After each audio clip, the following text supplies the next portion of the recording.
कुछ सुख के क्षण आने वाले थे जो कष्ट मांग लिए। तब बुआ कुंती कहती, हाँ कन्हैया, कहीं मैं पूर्ण सुखी ना हो जाऊं।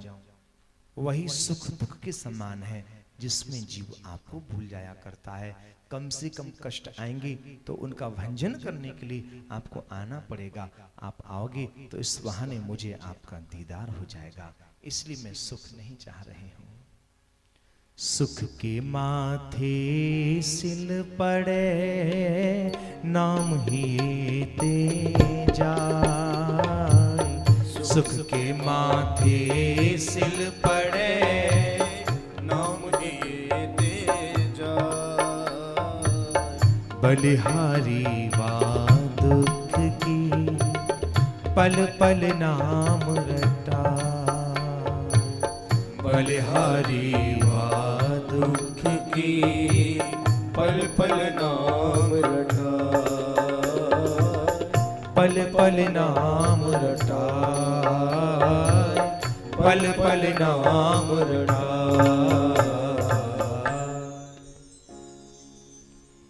बुआ कुंती कहती है, कम से कम कष्ट आएंगे तो मैं आपको याद करूंगी, पुकारूंगी, और आप आओगे तो इस बहाने से प्रभु आपके तेरी इस बुआ को दर्शन हो जाएंगे। आज अश्रुपूर्ण नेत्रों से निहारती हुई बुआ कुंती शांत हो गई। एक दिन की बात, श्री युधिष्ठिर जी नित्य की भांति भगवान श्री कृष्ण का दर्शन करने के लिए पधारे। देखा आज भगवान कुछ चिंतित थे। पूछा, प्रभु आज आपको पहली बार चिंतित देखा। इतना सुनते भगवान श्याम सुंदर भवक फक करके रो पड़े। युधिष्ठिर जी महाराज कहते हैं, प्रभु ये आपको क्या हो गया? आज भगवान श्री कृष्ण कहते हैं, भैया वह भरतवंशी अब सूर्य अस्त होने वाला है। सरसैया पर पड़े पितामह भीष्म केवल मेरी ही प्रतीक्षा कर रहे हैं। इच्छा मृत्यु का उनको वरदान है। रोम रोम में उनके बाण लगे हैं। मेरे जाते ही वह अपने देह को विश्राम की ओर लेकर के चले जाएंगे। मृत्यु की नींद वह सो जाएंगे। जो कुछ भी आपको सीखना है जाकर के सीख ले। वास्तव में पितामह भीष्म की रूम रूम में बाण लगे हुए हैं। गर्दन पीछे की ओर लुढ़क रही है। कह रहे हैं, कोई तो मुझे सिराना लगा दो क्योंकि मेरा गोपाल आने वाला है। उठ करके स्वागत नहीं कर सकता, आरती उतार नहीं सकता, ठाकुर जी को भोग लगा नहीं सकता, केवल अपने नैना विरामों से दर्शन भर उनका कर सकता हूं। उसी समय कुछ सैनिक मखमली तकिया लेकर के आए। जैसे मखमली तकिया लेकर के आए तो पितामह कहते हैं, जिसकी रूम रूम में बाण लगे हों उसे मखमली तकिया क्या शोभा देंगे। उसी समय अर्जुन आ गए। अर्जुन कहते हैं, पितामह मैं आपको प्रणाम करता हूं, आपकी यदि आज्ञा हो तो मैं आपको शिराना लगा दूं। तब पितामह कहते हैं, हाँ अर्जुन तू ही मुझे शिराना लगा सकता है। जैसे ही महाराज बाण टंकार करके अर्जुन ने छोड़े, इनके मस्तिष्क का भेदन किया और इनका शिराना लग गया। उसी समय श्याम सुंदर पहुंच गए। जैसे ही श्याम सुंदर पहुंचे हैं उसी समय पितामह ने स्तुति गाना आरंभ कर दिया। इतिमति रूप कल्पिता वितृष्णा भगवती सात्वत पुंगवे विभुम्ना स्वसुखमुपगते क्वचिद् हर्तु प्रकृतिं पेयुष यद्भव प्रवाहा। आरंभ में ही इति से किया है। यद्यपि इति माने आखिरी होता है, शुभारंभ में इति का भाव यही है। मानो कहना चाह रहे हो ये मेरे जीवन की आखिरी स्तुति है। बस प्रभु आप जैसा त्रिभुवन में कोई सुंदर रूप देखने को नहीं मिला। वह सुंदर सा स्वरूप आपका कौन सा? तो पितामह कहते हैं, जिस समय आप अर्जुन को गीता का ज्ञान दे रहे थे और उस समय मेरी ओर से जो बाण जाते थे वो आप उन बाणों को अपने देह पर रख लिया करते थे और मेरे बाणों के प्रहार से आपका कवच फट गया था। और उस समय आप जब क्रोध भरी दृष्टि से अपने घुंघराले घुंघराले बालों को जल्दी से झटके के साथ जब ऊपर करके और बड़ी क्रोध भरी दृष्टि से देखते थे, हाय बस वो सुंदर सा स्वरूप आपका, बस मेरी मति उसी स्वरूप में समाहित हो जाए, इतनी कृपा कर देना। सबके देखते देखते पितामह भीष्म के देह से प्राण निकले हैं और गोविंद के श्री चरणों में जाकर के समाहित हो गए। अश्रुपूर्ण नेत्रों से पितामह भीष्म को आज अंतिम विदा दी, इनका अंतिम संस्कार किया गया। इसके पश्चात यहां एक शिशु का जन्म हुआ, एक बालक का। किस बालक का जन्म हुआ? ये वही बालक है जिसकी रक्षा भगवान ने गर्भ में की थी। जिस समय इसने जन्म लिया, चहु और नजरें घुमा करके देखा, ये वो नहीं जो मेरी गर्भ में रक्षा कर रहा था। इसलिए इनका नाम पड़ा परीक्षित। एक और इनका नाम हुआ, भगवान विष्णु के द्वारा रक्षित होने के कारण विष्णु रात। इनके पिताजी तो थे ही नहीं, वो तो अभिमन्यु जी तो वो तो चक्रव्यूह की रचना में मारे जा चुके थे। हाँ, इनके जो बाबा हैं उन्होंने इनका बड़े ही धूमधाम से उत्सव मनाया। जब ये बड़े हो गए, राजगद्दी सौंपी, इनका विवाह भी हुआ। यद्यपि बाद में पांडवगण तो स्वर्गारोहण के लिए चले गए थे। एक दिन श्री राजा परीक्षित के मन में विचार आया, मेरे राज्य में कहीं कोई दुखी तो नहीं, जरा निरीक्षण करके आऊं। तो विचरण करने के लिए निकले तो देखा एक गाय और एक बैल एक दूसरे की दशा को देखकर के रो रहे थे। ये गाय और बैल और कोई नहीं, ये जो गाय है साक्षात पृथ्वी स्वरूपा है और ये जो बैल है साक्षात धर्म का स्वरूप है। धर्म के 4 पैर हैं, सत्य, दया, तप और दान। लेकिन कली ने धर्म के 3 पैर तोड़ दिए हैं, सत्य, दया और तप। ये जो धर्म है मात्र 1 पैर पर टिका है, जिसका नाम है दान। कली आया और तड़ातड़ उस चतुर्थ पैर को भी तोड़ना चाह रहा था, जिससे धर्म पूर्ण रूपेण खंडित हो जाए। बोले जब तक इस धरातल पर धर्म कर्म चलता रहेगा तब तक पूर्ण रूप से मैं अपना प्रभाव दिखा नहीं सकता। इसलिए जीवन में कभी दान से पीछे हट मत जाना। जब जहां आवश्यकता लगे, जो आवश्यकमंद है उसके लिए हम सहयोग अवश्य करें। राधे राधे। बहुत से लोगों की आदत होती खुद तो कुछ करेंगे नहीं, दूसरा कोई करने वाला हो तो उसको भी रोक दिया करते हैं। बहुत से लोगों ने तो आजकल कोई गौशाला वगैरह के लिए भी देता है, तो बहुत से लोग कहते हैं अरे साहब सब पाखंड चल रहा है, गायों के नाम पर लोग धंधा कर रहे हैं। अरे भाई जो गायों के नाम पर धंधा कर रहे हैं आप दे क्यों रहे हो? फिर वहां मत दीजिए, जहाँ धंधा नहीं हो रहा वहां दीजिए। राधे राधे। अंधे बनकर के दान मत करो, जहां आवश्यकता है वहां करो, लेकिन किसी के बहकावे में आकर के दान धर्म कर देना ये ठीक नहीं। मेरा कहने का अभिप्राय ये नहीं कि पोटली भर भर के बांध के लाओ हमें दे जाओ, ना ना, कतिशय हमारा ये भाव बिल्कुल भी लेस मात्र भी ऐसा नहीं है। जहां जो आवश्यकमंद है, मैं आज की कथा के पूर्व में शुभारंभ में ये प्रसंग कह ही चुका हूं। दान के कई स्वरूप हैं, जैसे भाई ठीक लगे वैसे करो, लेकिन आवश्यकमंद को दो, बिना बेचारे मत दो। सोच समझ करके आपको दिखाई दे रहा कि यहाँ वास्तव में यहाँ पैसा लगता है, आप वहां कीजिए। तो कली आया और इस चौथे पैर को तोड़ने का प्रयास किया।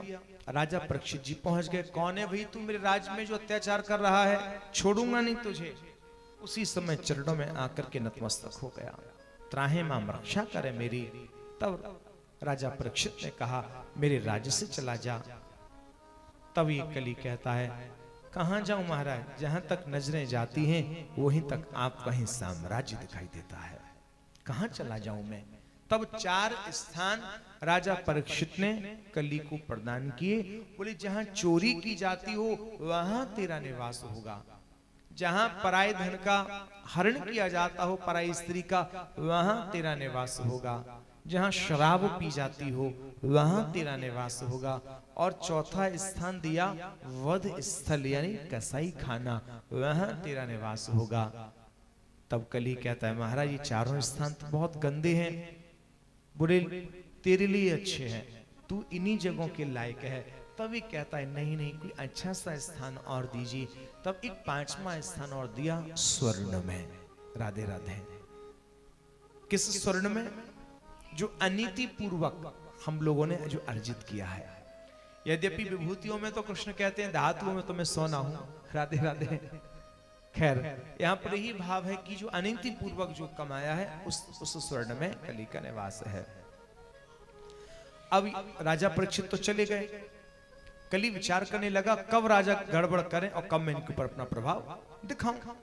अब एक दिन राजा परीक्षित ने क्या किया, अपने यहाँ का महाराज राजकोष खुलवाया। राजकोष को खुलवाते ही उसमें एक सुंदर स्वर्ण का मुकुट दिखाई दिया, और जब स्वर्ण का मुकुट दिखाई दिया तो उस मुकुट को धारण कर लिया, लेकिन भूल गए कि मुकुट जरासंध का है, जरासंध राक्षस था। राधे राधे। यही चूक खो गई। आज जैसे ही धारण किया उसी समय इस कली ने अपना प्रभाव दिखा दिया। पहली बार राजा परीक्षित के मन में विचार आया कि मैं शिकार खेलने के लिए जाऊंगा। आज जहां शिकार खेलने का विचार आया, सवेरे के निकले दोपहर हो गई, एक भी मृग को मार नहीं पाए। भूख प्यास से छटपटाने लगे, गला सूखने लगा, कहीं पानी नहीं मिला। सामने एक शमीक मुनि का आश्रम दिखाई दिया।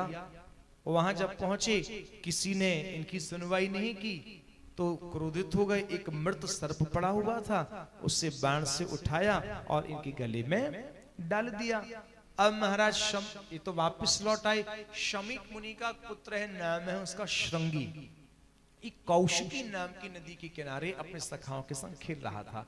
जब पता चला कि ऐसे ऐसे दुष्ट राजा ने मेरे पिता का अपमान किया तो अंजलि में जल लिया, जल को अभिमंत्रित किया और महाराज श्राप दे दिया, जिस दुष्ट राजा ने मेरे पिता का अपमान किया है तक्षक नाम के सर्पदंश से उनकी मृत्यु हो जाए। आज यहां श्राप दिया।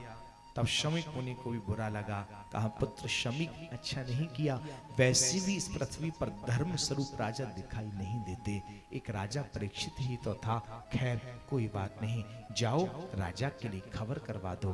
आज जैसी राजा परीक्षित के लिए खबर करवाई आपको श्राप लगा, तो राजा परीक्षित को बुरा नहीं लगा, बल्कि राजा परीक्षित प्रसन्न हो गए।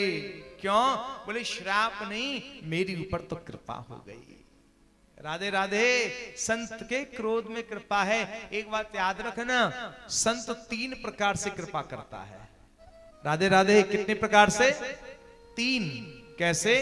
भरी सभा में संत यदि किसी को नजर भर के देख ले उसका कल्याण हो जाता है। भरी सभा में संत यदि किसी को इशारा करके बुला ले उसका भी कल्याण होता है। और भरी सभा में संत यदि किसी को जोर से डांट दे, फटकार दे तो उसका भी कल्याण हो जाया करता है। यानी कि अपने से बड़ों की बात का बुरा नहीं मानना चाहिए। माता पिता या विद्यालय में गुरुजन यदि हमें डांट दें तो उसमें कहीं ना कहीं हमारा हित है। पड़ोसियों से प्रशंसा सुनने की बजाय घर के बड़े बुजुर्गों की डांट खाना लाभदायक है। राधे राधे। हमारे पूर्वज हुए हैं विक्रम संवत 1800वीं शताब्दी में, तो उनका एक बड़ा ग्रंथ है प्राचीन। उस ग्रंथ में एक गुरु भक्ति विलास है, उन्हीं के द्वारा लिखा हुआ। उसका एक दोहा है बड़ा प्यारा। वो कहते हैं गुरु की कृपा कैसी है, तो बताते हैं।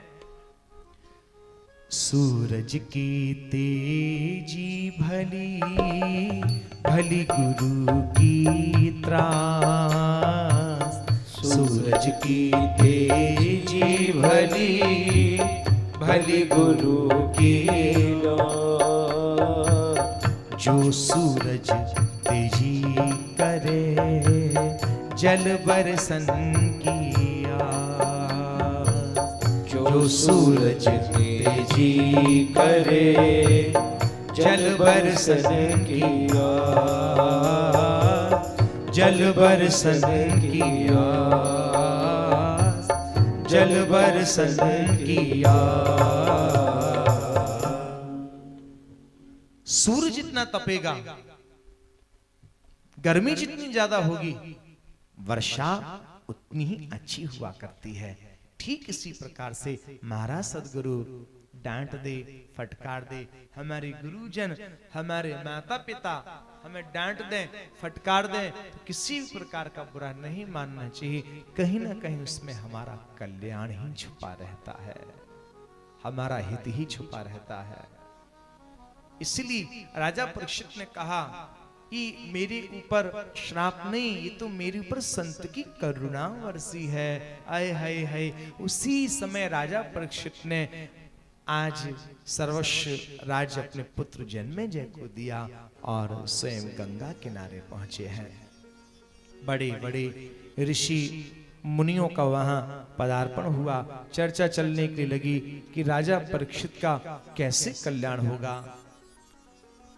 उसी समय भगवान श्री कृष्ण ने श्री सुखदेव महामुनि के लिए आज्ञा दी है, आदेश दिया है कि हे लीलाशुक, जाओ, जिस कार्य के लिए इस भूतल पर आपका आगमन हुआ है, जाओ कृष्ण नाम की सरता को प्रवाहित करो। आज कृष्ण नाम गुनगुनाते हुए पधारे। बड़े सुंदर हैं, लंबा शरीर है, चौड़ी छाती है, घुंघराले घुंघराले इनके बाल हैं, केश हैं, कमल के समान इनके नेत्र हैं, बड़ी प्यारी लंबी सी नासिका है इनकी, छोटे छोटे बाल करने याद भी सुंदर स्वरूप को देखो मन रहो नाव। महाराज और वाई समय पुष्प लिए और इनके ऊपर फेंकने शुरू कर दिए। आज प्रखर मुख पे तेज नाम आराधन करते हुए महामुनि श्री सुखदेव जी पधारे हैं। उनके आते ही जिनकी हजारों लाखों वर्ष की भी आयु है, वह भी अपने सिंहासन से उठ करके खड़े हो गए और जल्दी जल्दी में एक बालू का सिंहासन बनाया। बालू के सिंहासन पर इनको आसीन किया, विराजमान किया और उसी समय अपना शीश राजा परीक्षित ने सुखदेव मुनि के श्री चरणों में निवेदित किया और अश्रुपूर्ण नेत्रों के जल से आज इनके चरण प्रक्षालित किए हैं और सदगुरु के श्री चरणों में बड़ी प्यारी आज यहां पर एक विनती भी की है। अपने अपने सदगुरु के चरणों में हम सबका यही भाव रहे। बड़ा ही प्यारा यह भाव है। गुनगुनाएंगे, पहले मैं बोलूंगा फिर आप लोग। गुरुदेव मुझे अपना लेना, चरणों का दास बना लेना। गुरुदेव मुझे अपना लेना, चरणों का दास बना लेना। गुरुदेव मुझे अपना लेना, चरणों का दास बना लेना। गुरुदेव मुझे अपना लेना, चरणों का दास बना लेना। मैं हार गई जग में अटकी, यहाँ डगर डगर भटकी भटकी।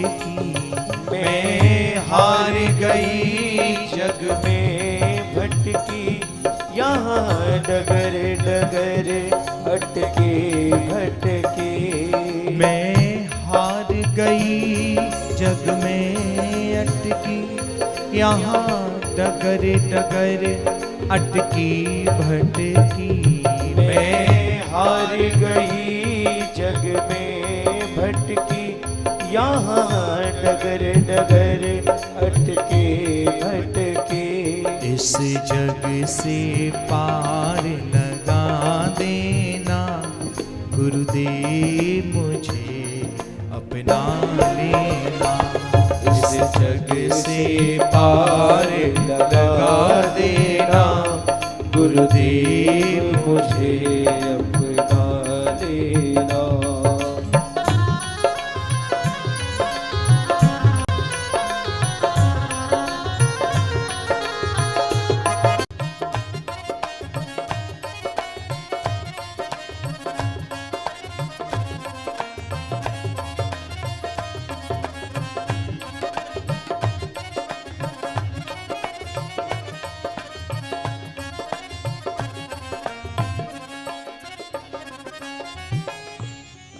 सदगुरु के श्री चरणों में साधक बड़ी प्यारी विनय निवेदित कर रहा है और हम सब की भी यही मनोहार सदगुरु के चरणों में रहे।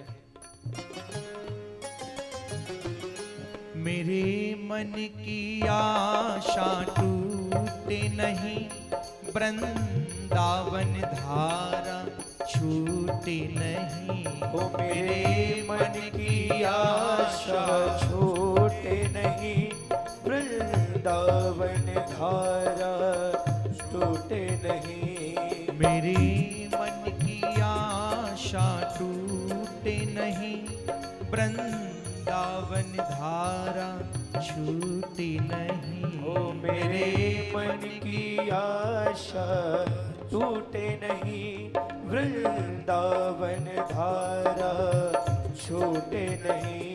मेरी जीवन ज्योति जला देना, राधे गुरुदेव मुझे अपना लेना। मेरे जीवन ज्योति जला देना, गुरुदेव मुझे अपना लेना। गुरुदेव मुझे अपना लेना, चरणों का दास बना लेना। गुरुदेव मुझे अपना लेना, मस्ती में झूमते हुए चरणों का दास बना लेना।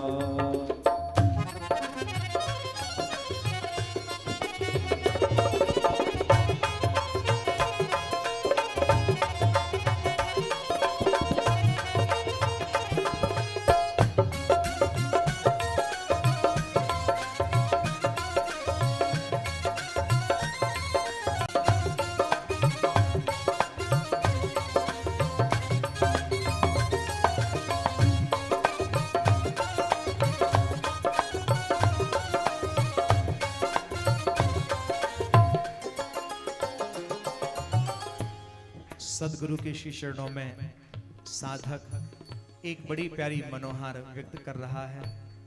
वृंदावन में वास मिले, श्री गुरु चरणन की छाव मिले।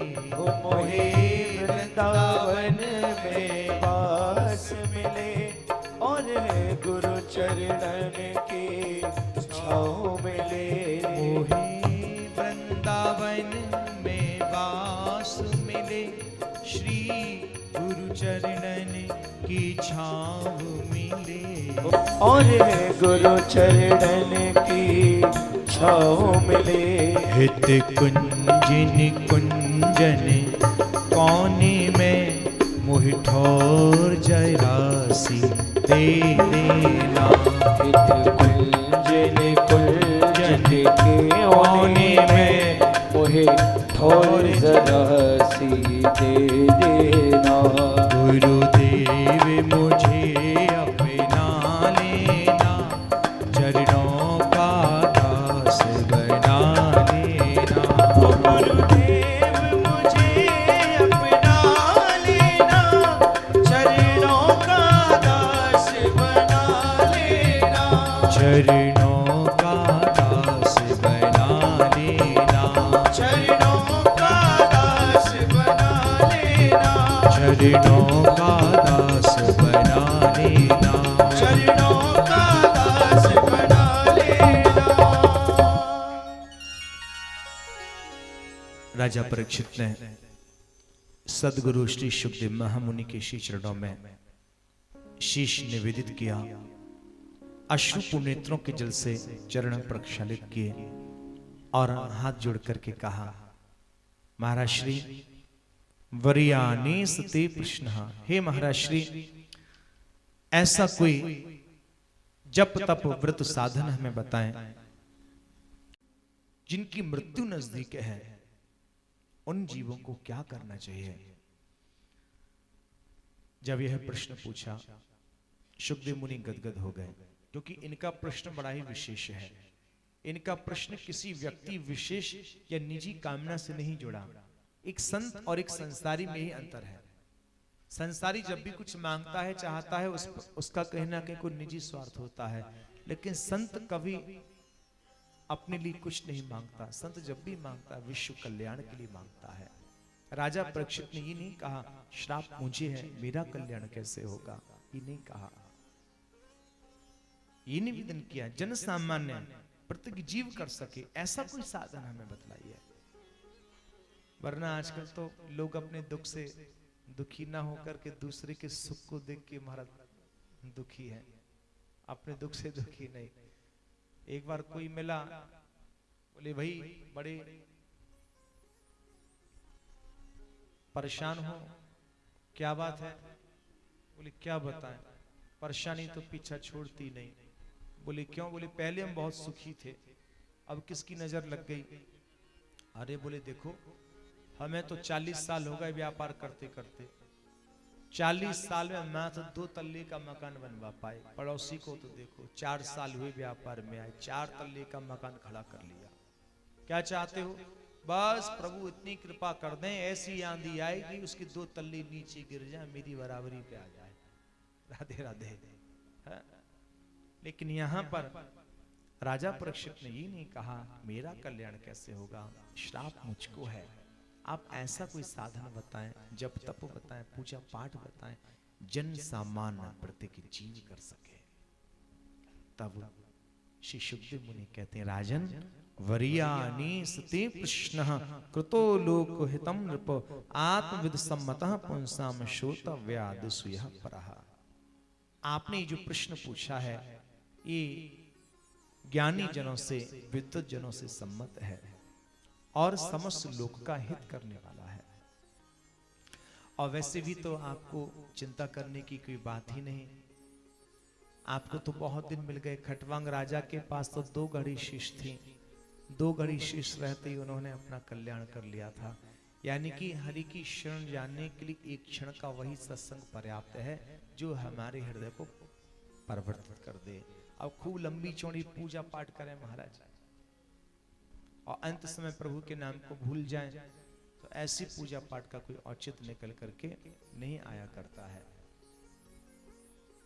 आज श्री राजा परीक्षित से शुकदेव महामुनि कहते हैं भक्त को, साधक को सबसे पहले अपनी आसन को जीतना चाहिए। आसन को जीतने का तात्पर्य बहुत देर एक आसन बैठने का प्रयास, ये तो इसका भाव है ही है। साथ ही साथ एक और भाव है आसना, जगत की क्षण भंगुरता की आस ना रहे, केवल हरि का चिंतन। देखो जो हमारे प्रारब्ध में है वो तो हमें मिलकर के रहेगा, आपके प्रारब्ध का कोई छीन नहीं सकता। प्रारब्ध के अतिरिक्त यदि हम ठाकुर जी से कुछ प्राप्त कर सकते हैं तो केवल मात्र ठाकुर जी की भक्ति ही है। इसलिए भक्ति पुरुषार्थ का विषय नहीं है। राधे राधे। भक्ति तो कहीं ना कहीं कृपा साध्य है, कृपा का विषय है। शुकदेव मुनि कहते हैं राजन साधक को विधि और निषेध से परे होकर के भगवान का भजन करना चाहिए। विधि निषेध से परे का मतलब आप लोग समझे। विधि निषेध से तात्पर्य हुआ, जैसे आपने देखा होगा आप लोग अपने घर में जब पूजा पाठ करवाते हो, पंडित जी आते हैं, इस समय भी पंडित लोग पधारे हैं आपके यहाँ, सुबह सुबह पूजन कराते हैं। वो उसमें कुछ मंत्र गुनगुनाते हैं, पुरुष सूक्त के 16 मंत्र हैं, उसमें पुष्प चढ़ाने के, स्नान कराने के, वस्त्र धारण कराने के, द्रव्य दक्षिणा समर्पित करने के, भोग लगाने की सभी मंत्र बोले जाते हैं, क्योंकि वो एक विधि है और वो विधि होती है 12 महीने लागू। लेकिन हमारे यहाँ वृंदावन में उस विधि को निषिद्ध कर दिया जाता है। कब? जब सर्दियों का आगमन हो जाता है, जैसे फूस का महीना लगता है, मंत्र कहता है पुष्प चढ़ाओ, भक्त कहता है नहीं चढ़ाएंगे। क्यों? बोले फूल ठंडे हैं, ठाकुर जी बड़े कोमल हैं, और या सर्दी में ठाकुर जी को पुष्प चढ़ाएंगे और ठाकुर जी को ठंड लग गई तो हो गया ना विधि में निषेध। राधे राधे। इसलिए यहाँ पर कहा विधि और निषेध से परे होकर के भक्त को भजन करना चाहिए। हे राजा परीक्षित, भक्त कभी मुक्ति की आकांक्षा नहीं रखा करता। भक्त कभी मुक्ति नहीं चाहता। और वैसे भी बुरा मत मानना, लोगों को मुक्ति की याद पता है कब आती है? घर में कुछ कलेश हो जाए ना, तभी हे प्रभु बड़े परेशान हो गए, अब हमें मुक्त कर लो। राधे राधे। जब तक घर में बढ़िया करारी करारी रोटी खाई भी को मिल रही, खूब मक्खन लगी भाई, तब तक तो घर बढ़िया हो। न कछु कहाँ सुनी है गई, तब महाराज मुक्ति की याद आई। लेकिन एक बात बताऊं, भक्त कभी मुक्ति नहीं चाहता। आपने देखा होगा मंदिरों में 3 बार चरणामृत देते हैं, और जो पंडित जी जब चरणामृत देते हैं तो कुछ मंत्र बोलते हैं। क्या बोलते हैं? अकाल मृत्यु हरणम, एक बार चरणामृत दे दिया, ठीक है, अच्छी बात। फिर दूसरी बात बोलेंगे सर्व व्याधि विनाशनम, ये बात भी ठीक है। लेकिन जैसे ही तीसरी बार मंत्र बोलते हैं विष्णुर पादोत्कम पीत्वा पुनर्जन्म न विद्यते, वृंदावन का जो प्रेमी भक्त होता है वो जल्दी से अपना हाथ पीछे खींच लेता है। ऐसा पंडित जी 2 बार के मंत्र हमें बढ़िया लग रहे हैं, तीसरी बार को बढ़िया ना लग रहा हो। क्यों? क्योंकि पंडित जी कह रहे हैं विष्णुर पादोत्कम पीत्वा पुनर्जन्म न विद्यते। पंडित जी कह रहे हैं अब इसका दोबारा जन्म ना हो। और वृंदावन का भक्त कह रहा है राधा मेरी स्वामिनी, मैं राधे को दास, जन्म जन्म मोहे दीजियो श्री वृंदावन वास। और पंडित जी कह रहे हैं इसका दोबारा जन्म ना हो। ये तो 36 के आंकड़े वाली बात हो गई। इसलिए भक्त कभी मुक्ति नहीं चाहता। और तो और क्या कहूं मैं, आहा, पूज्य पंडित श्री मदन मोहन मालवीय जी, कौन नहीं जानता महाराज। मुझे बड़ी प्रसन्नता है, इस बार राधाष्टमी पर जब कथा आयोजित थी वृंदावन में, तो यजमानों में एक मदन मोहन मालवीय जी के परिवार का भी सदस्य था, मुझे पता नहीं था। तो मैं बड़े भाव से चर्चा कर रहा था, तो बाद में पता चला कि उनके ही वंश का एक कोई जीव वहां बैठ करके कथा सुन रहा है, यजमान बन करके। तो पूज्य पंडित जी जिन्होंने वाराणसी में VHU की स्थापना की, तो उनका नियम था वो प्रतिदिन श्रीमद् भागवत जी का पाठ किया करते। दिन भर बनारस में रहते और रात को जब सोने का समय आता तो बनारस को छोड़ दिया करते थे। किसी ने उनसे पूछा कि महाराज दुनिया तो बनारस में सोने के लिए आती है और आप सोने के समय बनारस को छोड़ दिया करते हो, ये विपरीतता कैसे? तो पूज्य पंडित जी ने कहा मालवीय जी ने, बोले बनारस की भूमि मुक्ति की है, यदि मैं यहाँ सोता रह गया तो मुझे इस भारत भूमि में दोबारा जन्म नहीं मिलेगा, इसलिए मैं मुक्ति नहीं चाहता, बार बार इस भारत भूमि में जन्म लेकर के इस शरीर को राष्ट्र की सेवा में समर्पित करना चाहता हूं।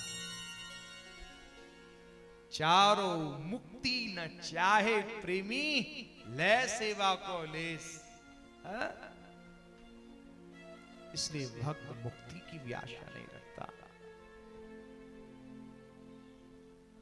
क्योंकि भक्त जो होता है ना, बिना नाचे कूदे गाए और खाए रह नहीं सकता।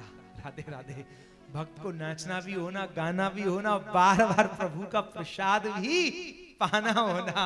राधे राधे। और महाराज मुक्त हो गए तो केवल बैकुंठ में तो एक ही चक्कर है, शांताकारम भुजग सैनम। बाजियों लगेगी कौन सी आफत में आए के फंस गए। राधे राधे, क्षमा कीजिएगा। इसलिए भक्त कभी मुक्ति की याचना नहीं किया करता, चारों मुक्ति, चारों प्रकार की मुक्ति को भी छोड़ देता है, प्लांजलि दे देता है महाराज। इसलिए विष्णुर पादोत्कम पीत्वा पुनर्जन्म न विद्यते। आप अन्यथा मत लीजिएगा, ना ही मैं किसी भी प्रकार से किसी भाव की उपेक्षा कर रहा हूं। राधे राधे। जो वास्तविकता है, जो व्यास पीठ जो इंकित कर रही है, वही भाव व्यक्त कर रहा हूं। कथा की जो वास्तविकता है उसी से ही परिचित करा रहा हूं। इसलिए भक्त को मुक्ति शोभा नहीं देती, भक्त को तो केवल ठाकुर जी को बार बार लाड़ लड़ाए वही शोभा दियो करे है। आहा। इसके उपरांत तृतीय स्कंद में बड़ा ही सुंदर भगवान श्री कृष्ण के एक दिव्य स्वरूप का भी यहां पर श्री सुखदेव महामुनि ने वर्णन किया। कैसा दिव्य स्वरूप? बोले भगवान श्री कृष्ण के बराबर कोई शांति दूत हो नहीं सकता। राधे राधे। कैसे?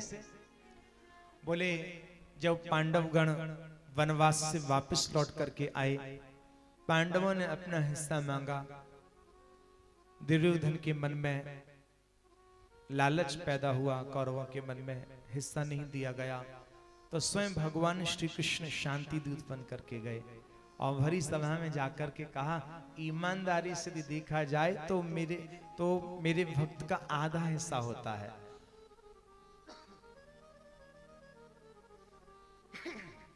यदि आप लोगों के मन में खोट है तो मात्र 5 गांव ही प्रदान कर दो, मेरा भक्त संतोष कर लेगा। जानते हो दुर्योधन के बहकावे में आकर के धृतराष्ट्र जी ने क्या कहा, बिना युद्ध के तो सुई की नोक में जितनी भूमि आती है उतनी भी प्रदान नहीं करेंगे। विदुर जी ने कहा, शर्म नहीं आती? क्या भूल गए उस ब्रह्म को? ये साधारण नहीं है, अनंत कोट ब्रह्मांड नायक है, शांति दूत बनकर के खड़ा है, हमारा सौभाग्य है। याद रखना, सब कुछ हजम कर लेना, लेकिन जीवन में 2 संपत्तियों से बच करके रहना। राधे राधे। सब कुछ हजम करना, 2 संपत्तियों से बच करके रहना। सबसे पहली है मंदिर देवालय की संपत्ति।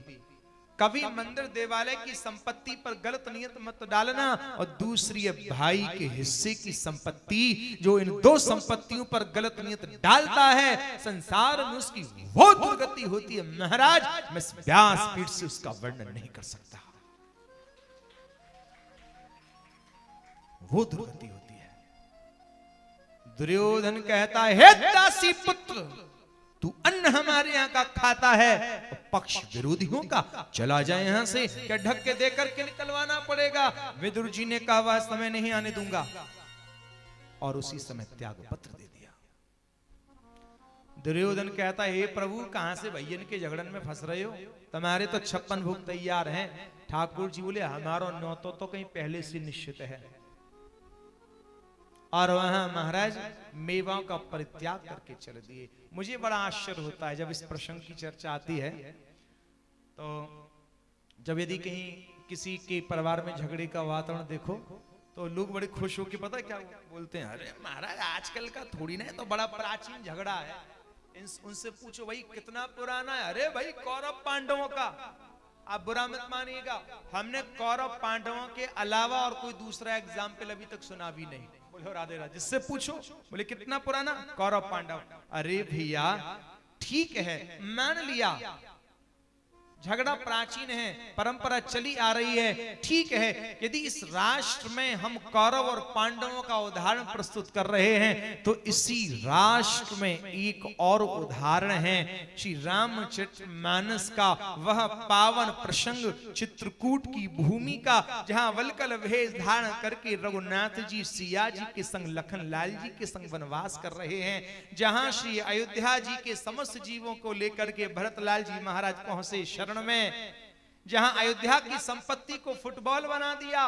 भरत जी कहते नहीं भैया प्रभु श्री राम आप इस संपत्ति के लिए संभालें। रघुनाथ जी कहते नहीं भैया भरत आप इस संपत्ति के लिए संभालें। कहां तो चित्रकूट की भूमि में दोनों भाइयों ने अयोध्या की संपत्ति को फुटबॉल बना करके रखा है। एक यह इस राष्ट्र में उदाहरण, और दूसरा कौरव पांडवों का उदाहरण है। अरे श्रेष्ठता किस उदाहरण की है, आपके ऊपर निर्भर करता है। यदि कौरव पांडवों का उदाहरण दिया जा रहा है साहब, तो चित्रकूट की भूमि का प्रसंग भी उदाहरण देने योग्य है, कहीं से ऊंचा नहीं है, वजनदार है साहब।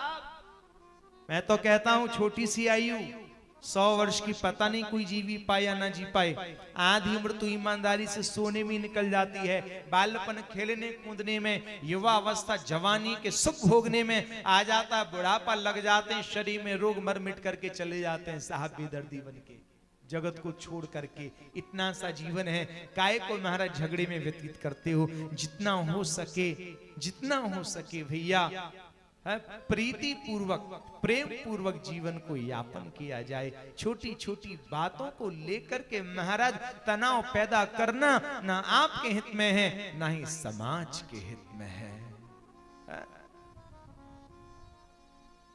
आज जिस घर में देखो महाराज वही अपना जीवन तनावग्रस्त जी रहा है। पता नहीं सारी सुख सुविधाएं होने के बाद भी हम जीवन तनावग्रस्त जिए, क्या मतलब का जीवन साहब।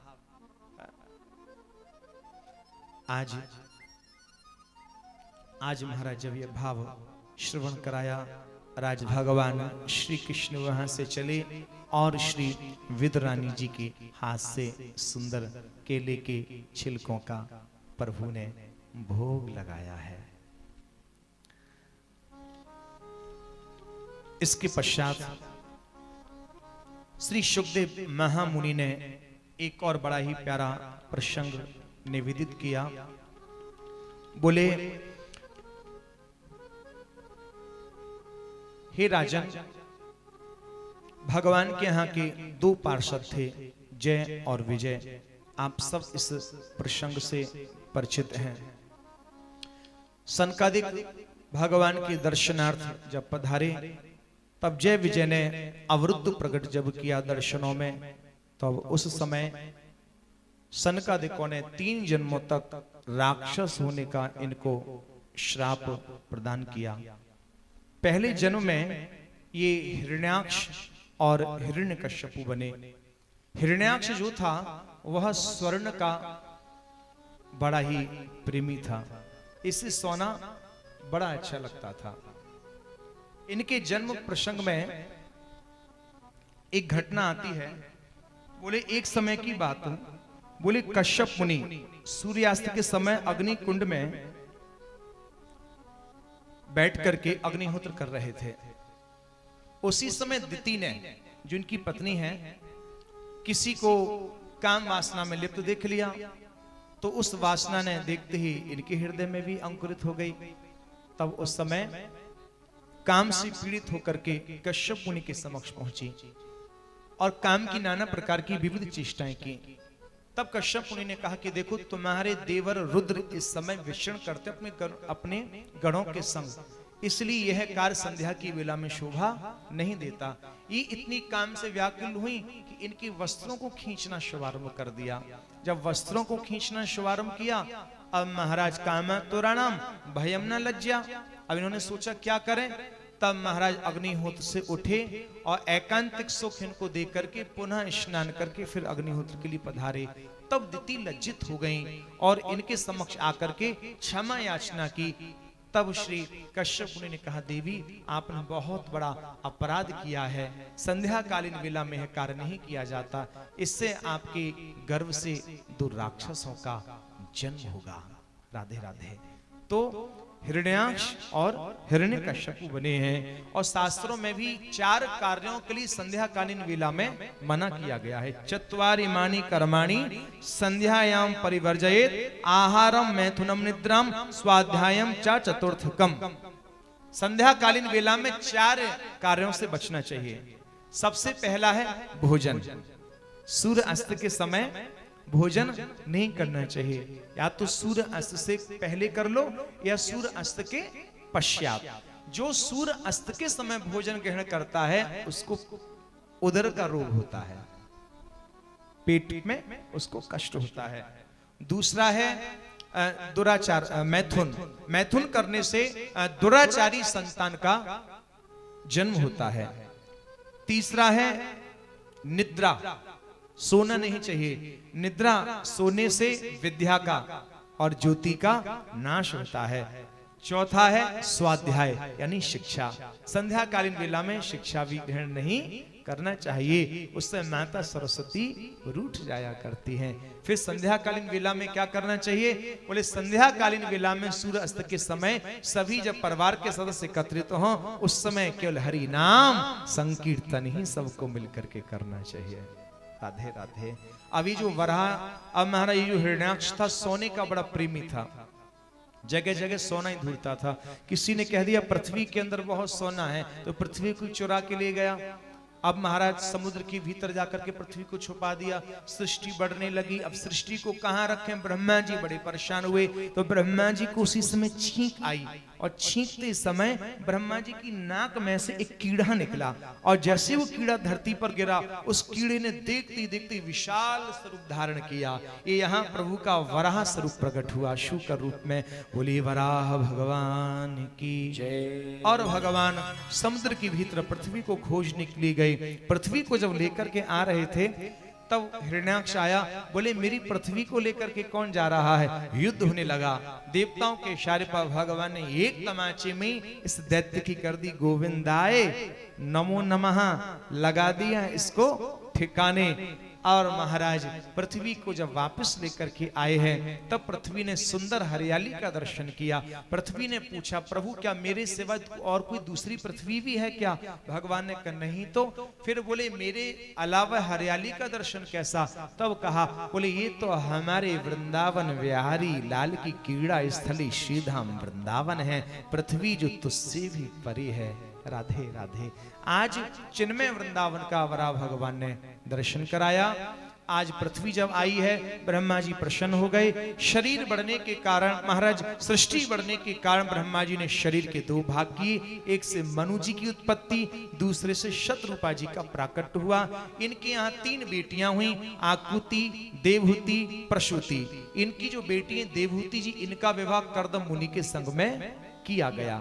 इस प्रसंग को हम लोग कल के सत्र में श्रवण करेंगे।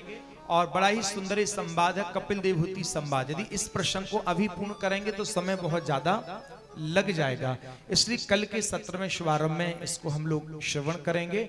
और इसके अलावा भी श्री ध्रुव जी महाराज का प्रसंग है, श्री जड़ भरत जी महाराज का प्रसंग, भूगोल खगोल नरकों का वर्णन करते हुए हम लोग कल प्रहलाद चरित्र कथा के लिए श्रवण करेंगे। ठीक है, कल तो भक्तों की बड़ी प्यारी प्यारी कथाएं हैं। 2 दिन तो हो ही गए, 5 दिन और शेष हैं। और कल तो प्रहलाद जी, कल तो नरसिंह जी को आज तो वराह भगवान को प्राकट्य, कल नरसिंह जी को, और परसों तो अवतारों की बाहर आ जाएगी साहब। बहुत सारे अवतार होंगे, श्री राम का भी और श्री कृष्ण जन्म महोत्सव भी दिव्य भाव से हम सभी लोग मनाएंगे। आइए कीर्तन में हम सभी लोग प्रवेश करें। उसके उपरांत हम सभी लोग 1-2 भजन और सुन लेंगे और फिर आरती करेंगे।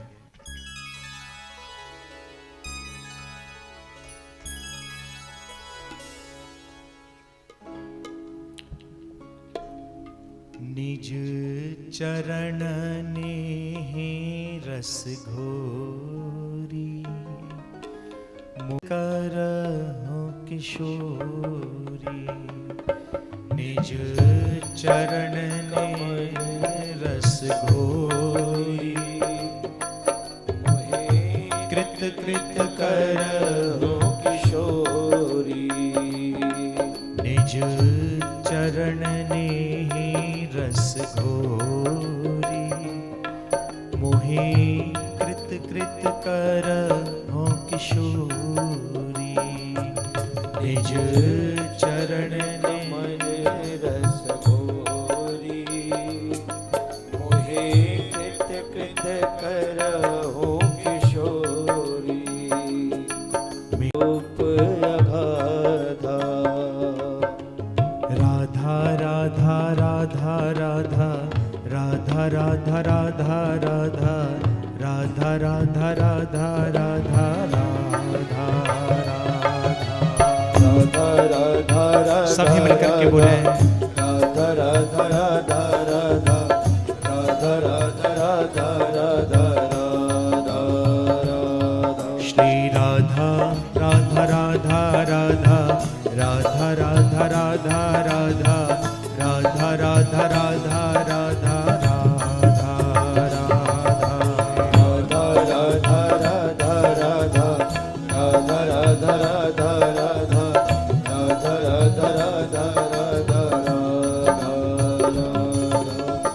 एक बात कहूं, आप सभी लोग मिलकर के यदि उच्चारण करोगे तालियों के साथ तो हम तो अपने आप में आनंद ले ही रहे हैं, आप सबको भी विशेष आनंद की प्राप्ति होगी।